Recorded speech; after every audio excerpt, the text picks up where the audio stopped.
উজনি অসমৰ বান বিভীষিকাৰ আজি ২৯ দিন দুখে লগেৰা নাই মৰিয়নি সমষ্টিৰ বানাক্ৰান্ত ৰাইজৰ বহু পৰিয়ালৰ ঘৰ ভেটিৰ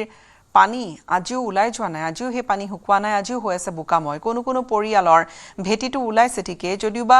ঘৰত সোমাব নোৱাৰা অৱস্থা এতিয়া বহু পৰিয়াল শিবিৰতে আছে অথবা পথৰ কাষত কৰবাত চালি এখন পাতি দিন অতিবাহিত কৰিছে কালৰূপী বানে ইতিমধ্যে ঘৰৰ সকলো সা-সামগ্ৰী নষ্ট কৰি পেলাইছে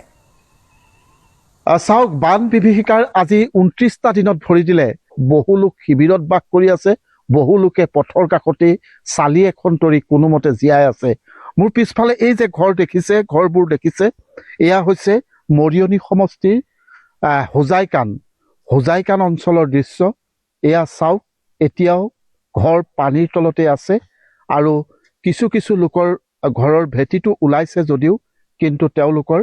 ভেটিত সোমাব নোৱাৰা অৱস্থা পলস আৰু এই বানে এই অঞ্চলটোৰ পৰিয়ালসমূহৰ সকলো শেষ কৰি থৈ গ'ল তেওঁলোকৰ ঘৰখনৰ ভিতৰৰ সকলো সা-সামগ্ৰী শেষ কৰি থৈ গ'ল তেওঁলোকৰ বাৰীখন শেষ কৰি থৈ গ'ল তেওঁলোকৰ পথাৰখন শেষ কৰি থৈ গ'ল পানী সোমাল কিন্তু এতিয়া ওলোৱাৰ পথ নাই এনে ধৰণে ঘৰৰ ভিতৰতে এতিয়া গাত ইয়াতে তেওঁলোকে আপুনি কাহানি আহিলে শিবিৰৰ পৰা কাহানি আজি ৩ দিন হ'ল ৩ দিন হৈছে ঘৰত একো নাই আৰু ঘৰতে অৱস্থায় অকমান মুচি মেলি লৈছো আৰু সৰু ল'ৰা-ছোৱালী আছে থাকিবলৈ দিগদাৰ যে সেইটো কাৰণে ৰাতিটো শুব পৰা নাই বাৰু বেলেগৰ ঘৰতে শুইছো আৰু মানে একেদিন শিবিৰতে আছিলো শিবিৰত আছে ঘৰ ভাঙি দিলে ঘৰে ভাগি গৈছে বেহু খহি গৈছে পানী পাই এনেকুৱা হৈছে আৰু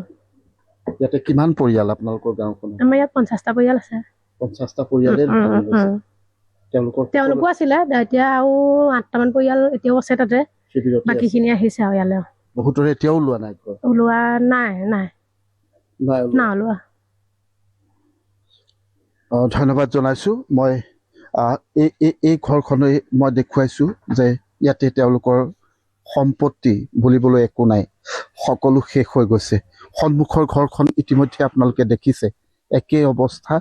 আৰু সেইসমূহ পৰিয়াল এতিয়াও শিবিৰতে বাস কৰি আছে তেওঁলোকে ইয়ালৈ ঘূৰি আহিব পৰা অৱস্থা আজিও অহা নাই যাৰ কাৰণে এতিয়া তেওঁলোকে চিন্তাত টোপনি নহাৰ দৰে পৰিৱেশ কি কৰিব কি খাব কেনেকৈ জীয়াই থাকিব সেই কথাবোৰে তেওঁলোকক এতিয়া চিন্তিত কৰিছে সেয়ে আপোনাৰ ঘৰো একেই অৱস্থা এইটো মোৰ ঘৰ হাউলি পৰিছে ভাগি গৈছে বয় বস্তু নষ্ট হৈছে কৃষ্ণ আৰু কাপোৰ কানি এনেকৈ অলপ তিতিছে হ'লেও মানে ধৰক ওপৰত থৈ আহিছিলোঁ নৰখিলে পৰি গ'ল আৰু